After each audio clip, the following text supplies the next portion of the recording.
is shrouded in myth and legend. Ancient Muslim chronicles talk of an epic battle in 1179. On one side, Christians from Europe, known as Crusaders, soldiers of the cross. On the other, Muslim warriors. The outcome changes the course of a 200-year struggle for control of the Holy Land. The chronicles say that after furious and intense fighting, the entire Crusader garrison is either slaughtered or enslaved. For centuries, there is no way to prove or disprove this incredible story. Then, archaeologists discover something extraordinary. The bones of Crusaders left on the battlefield by the victorious Muslim army. This is the exact place where we started finding all kinds of skeletons of human beings and of horses. We see the drama, the actual men that were killed during the battle.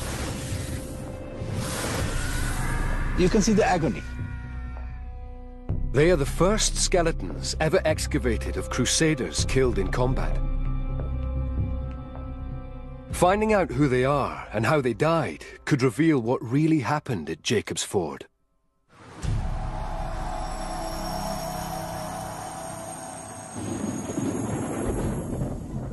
Forensic anthropologist Mick Wazocki, an expert on battle wounds, examines 6 of the skeletons, each one a chapter in the story. They were all male, aged between 18 to 40. This is an astonishing group of individuals. Many of them show signs of sharp force trauma and brutal injuries. One stands out immediately.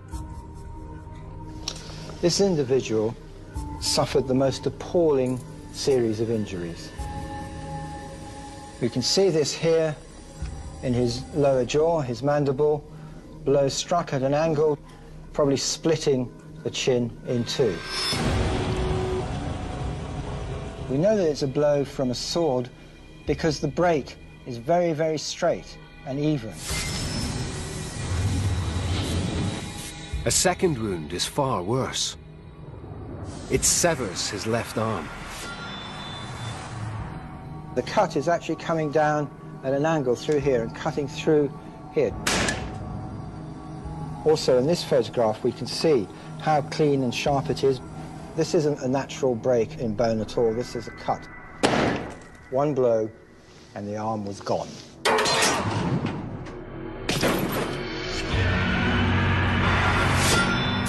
These wounds are evidence of a focused attack on one man.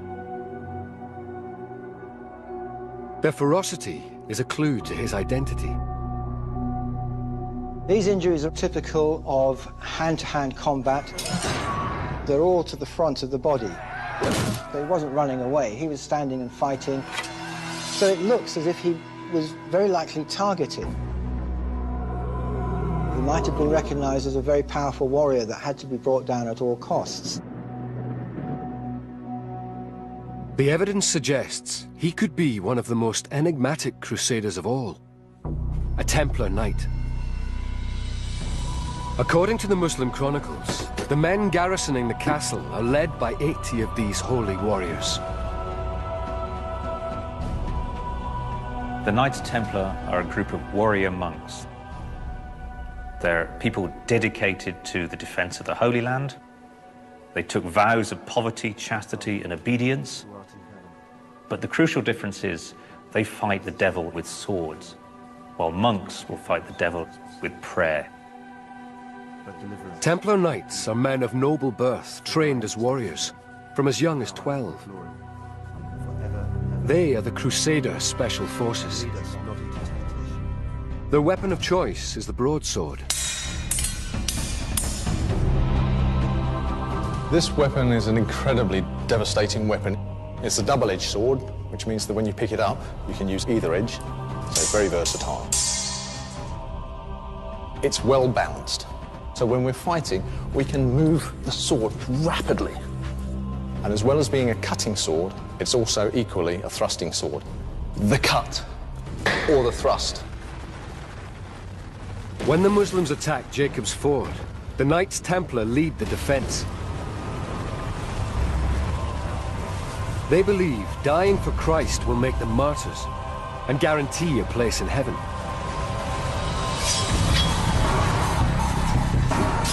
Their unshakable faith would keep them fighting, even through terrible injuries.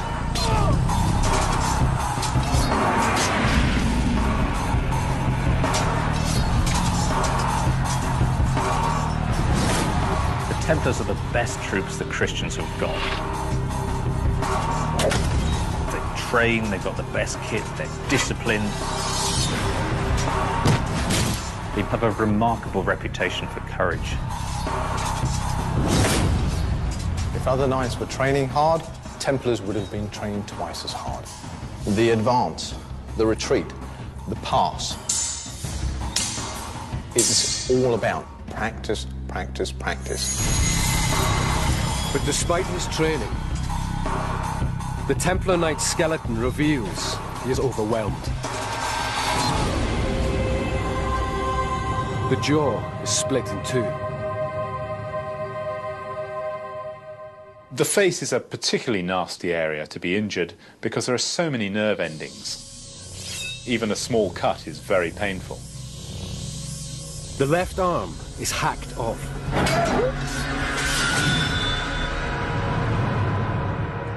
The weapon responsible is most likely the Muslim scimitar. This is a real cleaving weapon, swinging through, cutting. With the curved blade, a smaller area of the blade hits home first, which means that all the force of the blow hits on that singular point, then it just widens the cut as it draws through. Now, this leg of lamb also has a bone running through it, and this is a pure example of the cleaving ability of the scimitar. Using the weight of the blade, I would easily remove his arm. Driven by his faith, the knight fights on, aided by his body's response to injury. If a soldier's on the battlefield and, for instance, he loses his arm, there's every reason to suppose that he can still continue fighting. Physiologically, the mechanism allowing them to do that is the adrenaline that's pumping around their body, constricting the blood vessels from the wound, reducing their concept of pain, pushing them on to fight. But the brutal attack isn't over. On excavation, there's an arrowhead lodged in his neck. The main compromise of function would be the ability to breathe. That's one of the major killers on a battlefield, the loss of the airway. Incredibly, none of these wounds are his cause of death. There's a fourth and final act. The blow that we think probably killed him is this blow that we can see to the front of his skull here. Very sharp break running through the bone here that's actually split the whole bone in two. And that's certainly a killing blow. It may well have been struck while he was already on his knees.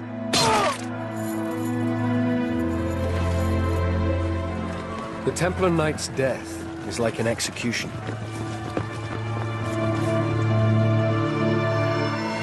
If the blow penetrated the brain, there'd be massive hemorrhage, and you would drop to the ground like a stone.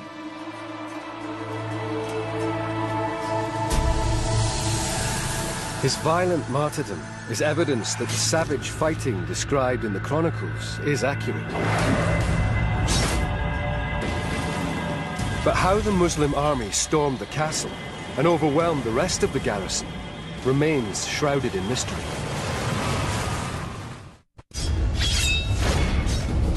According to the Chronicles, the Crusaders butchered at Jacob's Ford die as a result of a single fateful decision.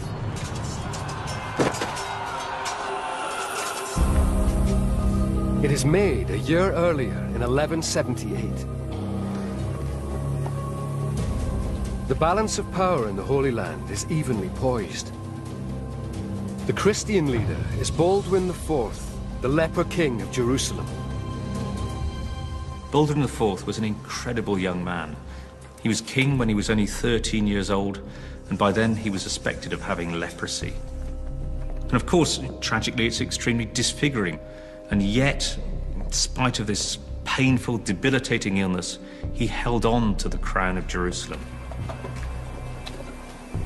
Baldwin's most aggressive troops, the Knights Templar, pressure him to build a super fortress on the edge of Muslim territory.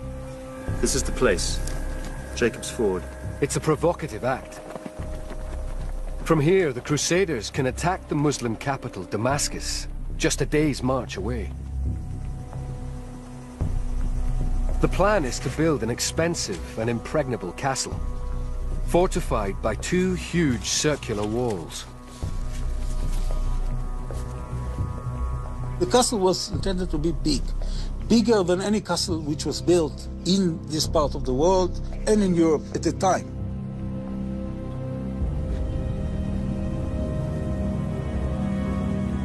Baldwin's decision to build the castle throws down the gauntlet to the Muslim world. The response seals the fate of these 6 men. The unusual resting place of the second skeleton examined begins to unlock the sequence of events.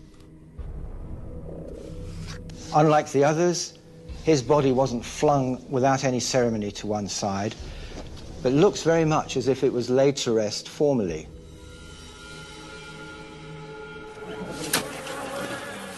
If there was time to bury this man properly, he must have died before the Muslims stormed the castle. His bones could explain why. This is his collarbone. This is a collarbone from one of the other Jacob's Ford warriors. If we just compare the two, you can see the size difference quite clearly. This was a very big man. His body is also very muscular. If we look at his humerus, that's his upper arm, you can see that it's very strong development of muscle attachment sites. We can see this very large area of swelling. And when muscles attach into the bone, and then that muscle is used over and over again, it'll cause the bone to grow more. Everything about his physique suggests he's a powerfully built warrior. But his bones show no sign of the combat injuries typical of a fighter.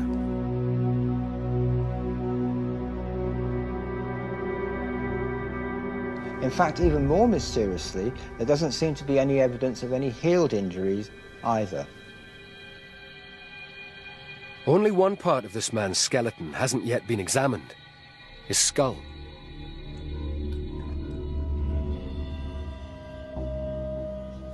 Well, this is even more mysterious. There is this area here at the base of the skull where we've got a semicircular fracture and a radiating fracture leading away from it.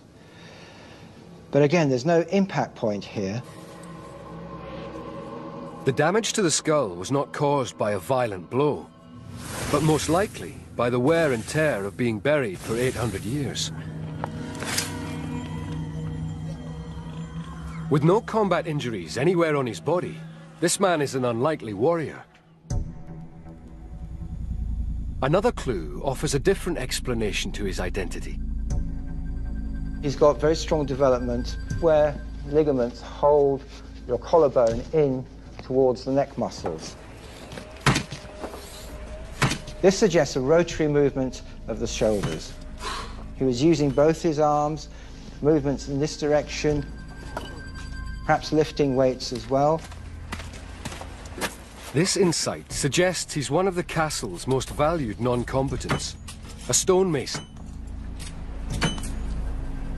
Medieval stonemasons serve a back-breaking 7-year apprenticeship to master their craft, skills essential for building castles.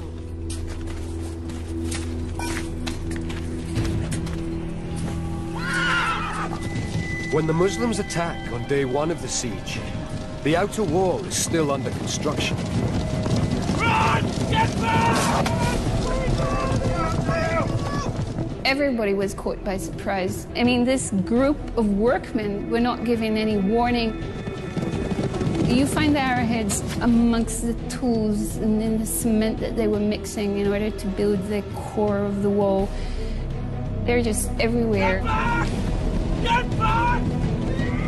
I would think that in order to protect yourself, you would take your hoe, your pick, whatever you were working with, and try and defend yourself with it.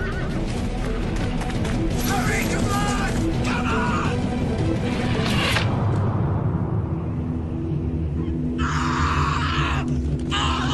on! The trail of clues suggests a preemptive strike, in which the first victims are unarmed craftsmen. It's most likely the stonemason dies from a serious arrow wound to soft tissue. In the medieval age, with no antibiotics, infection is likely. If you have a deep arrow wound and you can't get all of the arrow out, it would have been a very long, slow, painful death. You may have even taken about 3 days to die.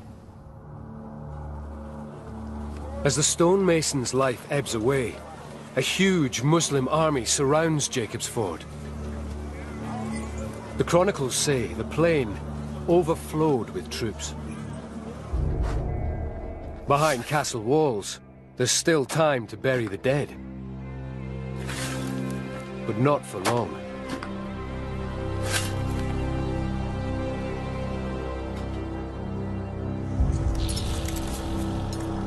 The fate of Jacob's Ford is now in the hands of the great Muslim leader, Saladin.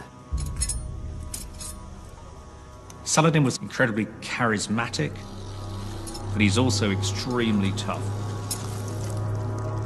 He's determined to destroy Jacob's Ford. It's been built in his lands.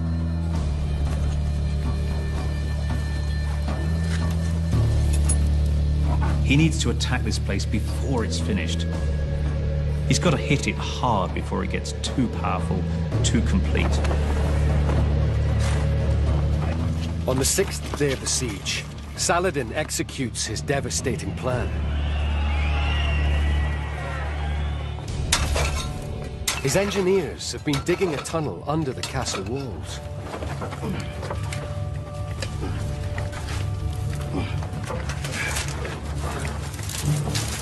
The tunnels were not intended to let the soldiers, the Muslim soldiers, in, but to make the walls collapse. The only hope for the men trapped inside the castle is King Baldwin, who is gathering reinforcements nearby.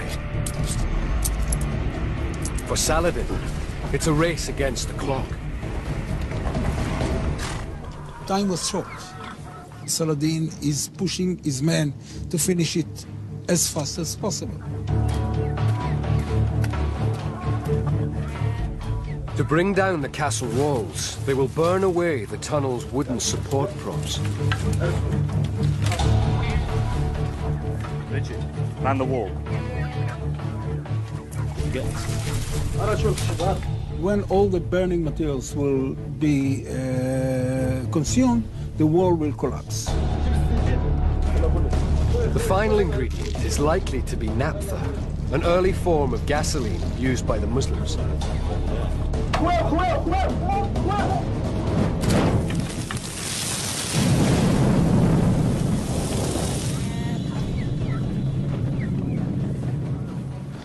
This is the only part along the walls where the walls are missing. Here, I believe, the tunnel was dug and the walls came tumbling down.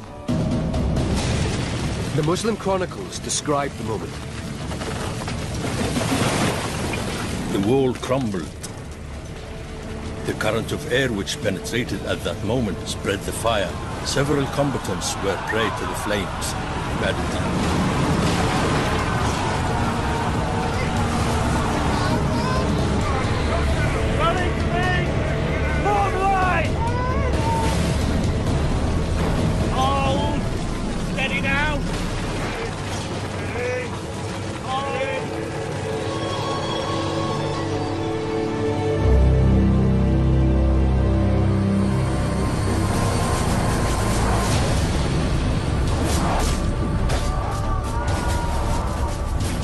The collapse of the wall allows Saladin's warriors to storm into the castle.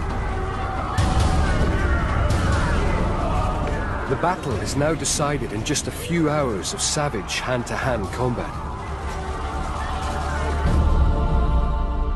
4 more skeletons have stories to tell, each one a chapter in what happens next.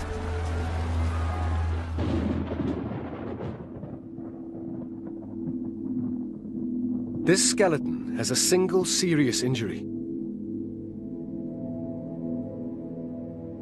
This is actually a beautiful, if you can use such an adjective for something as brutal as this, sharp force trauma injury that's cut right through the top of the shoulder and down into the arm.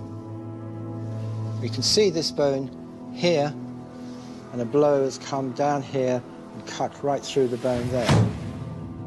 The sword that's been used, it's on the anterior, that's the front part of the humerus, means that he's facing his enemy, he's in hand-to-hand combat. Surprisingly, for a powerful sword wound, the bone is largely intact. Maybe he was wearing armor, and the chainmail armor actually took a lot of the force of the blow.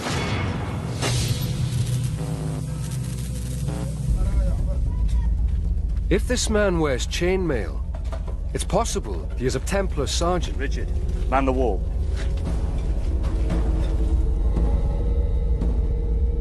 As many as 5 of these men from lower-class backgrounds serve each Templar Knight.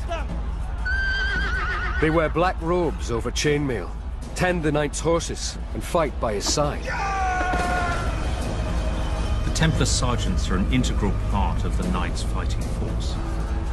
These men take the full vows of a Templar and are just as battle-hardened.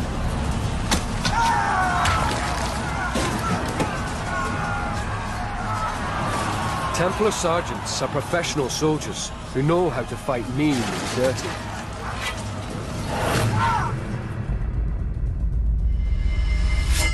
When you have the press of battle, you've got bodies upon bodies pressing on you, you are in a very restricted area. Here, I'd use the pommel. Here, driving the quillions into the face. Here, in with the head. Remember, I'll be wearing a helmet.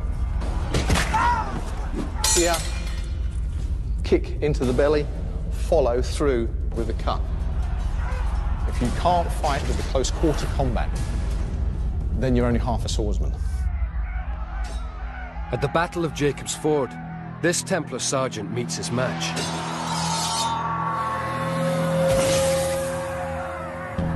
The blow which downs him is a medieval classic. In many medieval battles, they have found a large number of wounds to the left side of the body. The majority of people were right-handed, and when they executed a downward blow, most of them would be to the left side of the body. This would be a terrifically painful injury.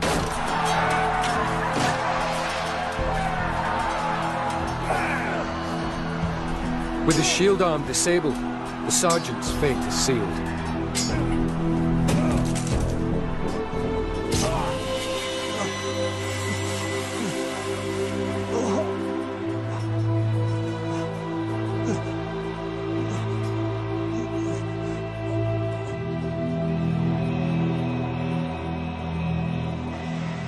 Unlike the Templar sergeant, many of the other Crusaders trapped in the castle are not experienced soldiers. The next skeleton examined reveals their fate.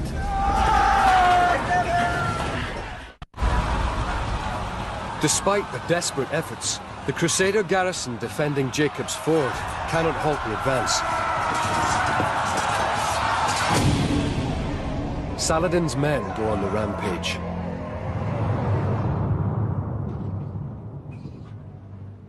This person was found splayed out on the ground, one arm flung out. There's a dead mule lying on top of his arm. And these are his remains. This is his sacrum. This is the bone right at the end of the spine. It's made up of individual vertebrae which have fused together but there's this little gap here which shows that this hasn't actually quite completed fusing. That tells us that it's probably an individual between the age of 18 to 25. Despite this man's youth, there's something wrong with his spine. If we look at these individual vertebrae, we can see on many of them this hole. Now that wouldn't be there normally. Holes like this are caused by carrying heavy weights, which put pressure on the spine. Soft tissue between the vertebral bodies gets squashed down, and as it gets squashed down, it ruptures, and it causes this herniation effect in the vertebra. So this is somebody who's been carrying heavy materials, equipment, weights of one kind or another for quite a long time, probably since he was a young boy. The evidence of child labor suggests this man comes from a low-status background. More clues supporting this theory come from his teeth. He's lost a tooth here. There's also tooth decay here. A massive hole just there. That would have been extremely painful. He's also got a huge build-up of tartar. There's all this material you can see around here, just at the end of the teeth, towards the gum line. That means that he's had gum disease. As a result of that, he would have had extreme jungle breath. The appalling condition of his teeth and gums make him an unlikely soldier. Would you want a warrior, to be suffering from awful toothache? And, oh, leave me alone, I've got toothache. If warriors were suffering from toothache, they'd pull the tooth out so that the guy can go and, do the business. All the clues suggest he is a poor man, employed as a laborer. Open up! Open up! He has no armor, no weapons, and knows little about fighting.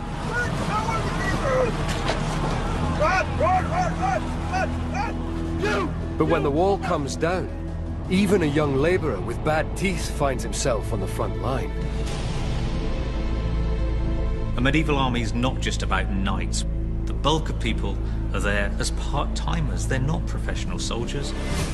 They are required every so often to give some military service. It must have been absolutely terrifying. These are not men of war.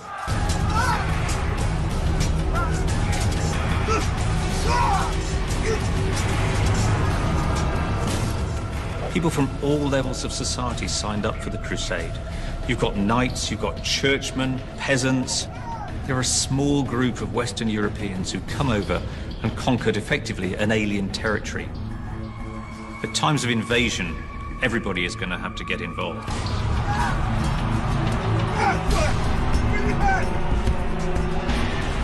But part-timers are no match for Saladin's crack troops.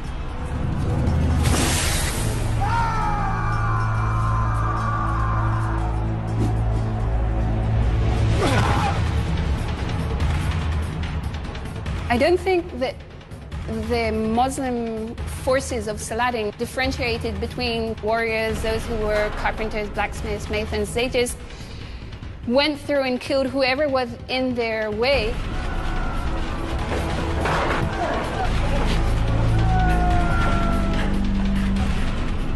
There comes a point in every struggle where it breaks down to sort of 2 or 3 against 1. Help me!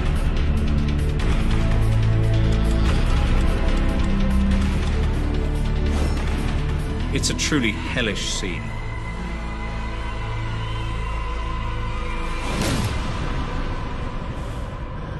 Knowing that you have no way out.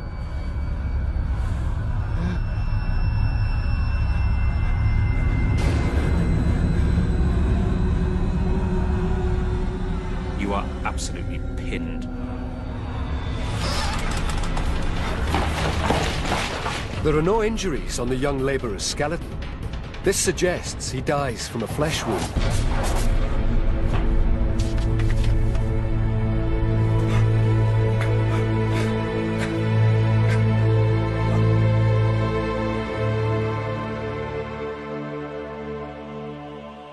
The trail of dead crusaders from all ranks and classes proves another key part of the chronicle is correct. The battle does turn into a massacre. The fifth skeleton to be examined provides a shocking insight into what happens next. This man is found with appalling head injuries. A blade has gone into the back of the skull, and then it's lifted a slice of cranial bone away. There was a blow to the left rear side of the skull, taking away a huge slice of bone, exposing some of the brainy matter underneath. And then another blow to the top of the skull here, lifting this piece of bone away. This attack was particularly brutal, merciless, frenzied, with no quarter given. Why one man is the target of such violence might be explained by unusual abrasion marks on his teeth. We can see here that this central incisor has been worn down to about half the size that it would normally be. And because of the amount of wear there, then we can imagine that there's some object being pushed backwards and forwards between the teeth. The 7.5mm wide gap holds the key to his identity. He could be working some bowstrings, perhaps. He may be using that tooth to strip away the bark of wooden arrow shafts. He might be working feathers with his teeth. It's compelling evidence that this man could be an archer.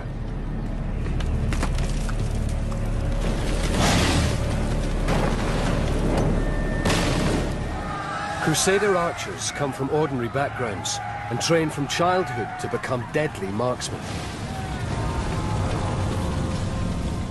They can fire 8 arrows a minute and hit a target up to 300 meters away. Because of their lethal accuracy, they're hated by Saladin's men.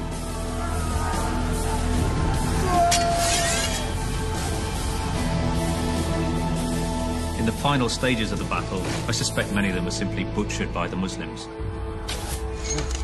The ferocity, the fervour of war at that moment means that the chances of them pausing and taking prisoners were quite low.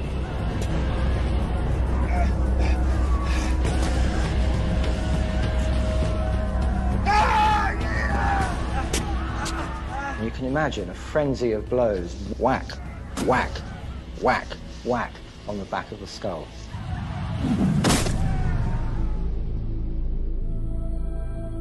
They wanted to make sure this guy was dead. In the final stage of the battle, only a few Crusaders are left standing, trapped at the south end of the castle.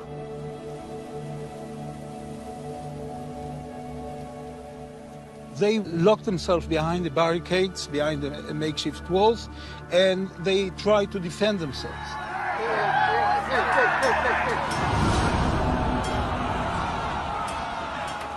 The bones excavated from the castle ruins offer a chilling insight into the fate of these men. This is a very enigmatic skeleton. In the corner of his right arm and elbow, there was this object here, a mass of coins, very likely held together in a purse. The coins are the first clue to who this man is. We can say that he was of a relatively high status because he is holding a tremendous amount of money. I mean, this is not small pocket money that any laborer, carpenter, blacksmith would have in his pocket. His cause of death confirms this is no ordinary crusader. It reveals that Saladin's men single him out for special treatment. They breached the north wall! When these stones were lifted, they looked very carefully for any small fragments of skull, and they weren't there. So what does appear to have killed him is the fact that he lost his head. Decapitation suggests execution. It's another clue suggesting this man is a high-ranking Templar Knight, entrusted with money to pay the castle workforce.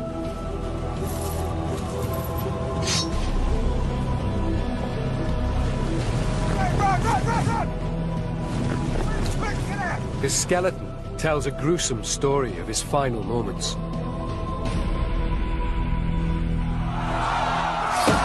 The first blow hits his right shoulder blade. The injury is just along here. He's had a slice cut out of that. And you can see that cut here very clearly. A really nice little wedge of bone that's just been chipped out.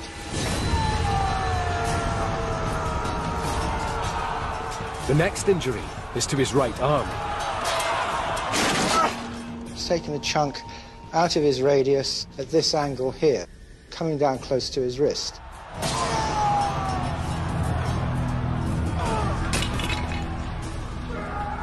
A blow to the back of the wrist, here, would have the effect of dividing the extensor tendons not only to the wrist but to the fingers. The wrist drops and you can no longer grip whatever you have in the hand. A third injury damages his right collarbone. You can see here, it's very clear cut. It's triangular in shape, and that mimics the shape of the metal arrowheads. He was struck by an arrowhead, which then passed just underneath the collarbone. So it's come in at an angle here and just passed underneath and was probably lodged in to his shoulder joint. He may have just broken the shaft off and carried on fighting.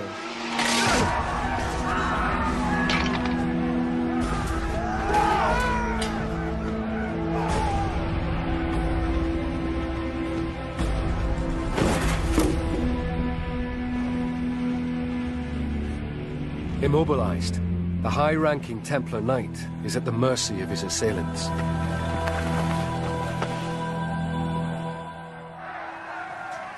His trapped comrades still have one extraordinary card to play.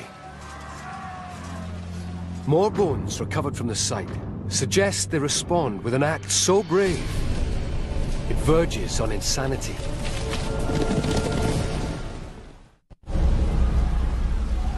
As the Battle of Jacob's Ford draws to a close, something incredible happens. The evidence comes not from human, but animal bones. We found 3 horses, like this one here, you see a femur. Most of the skeletons we found with arrowheads, especially between the ribs and near the pelvis. The arrowheads suggest the horses die in battle, shot down by Saladin's archers. At Jacob's Ford, we found peculiar kite-shaped arrowheads. They're used mainly for hunting large game, and they were used in the battlefield against horses. The use of anti-horse arrows gives weight to an extraordinary story in the Muslim chronicles. They say the castle commander responds to the massacre of his men with an act of stunning bravery.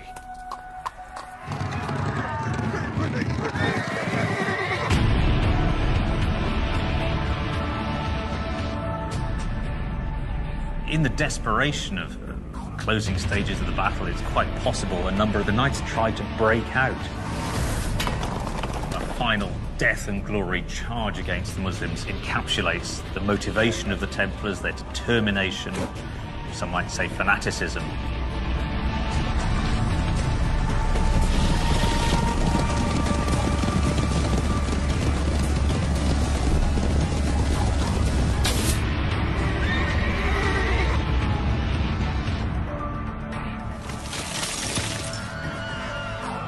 The large kite-shaped arrows would have been devastating. These things usually had a radius of about 3 to 5 centimeters, and it would be like throwing an axe at someone.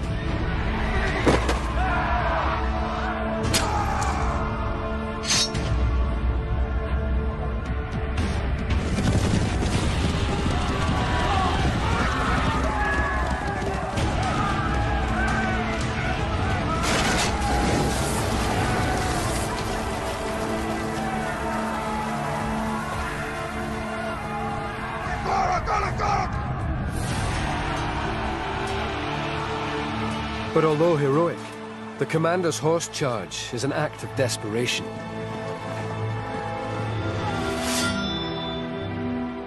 He knows that he's going to be killed. It was a suicide act. The commander of the castle knows that he's going to be humiliated, tortured, and killed.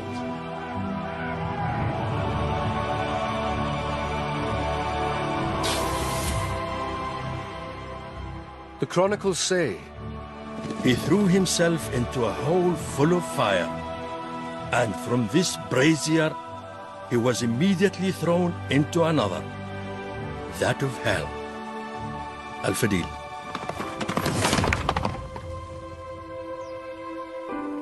I tend to ask myself if what the commander of the Templars did is an act of bravery or act of cowardice, because when he killed himself and he committed suicide, he left the whole army without a commander.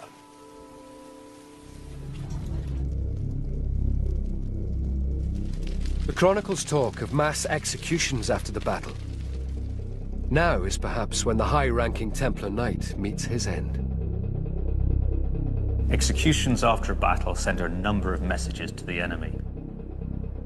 They show that you have triumphed over them. You are showing no quarter, no mercy. This is what will happen if you resist us.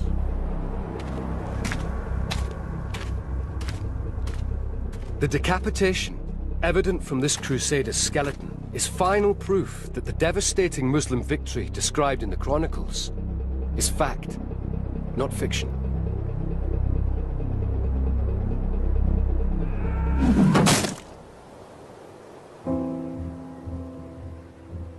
News of the massacre reaches King Baldwin before his relief army arrives at Jacob's Ford.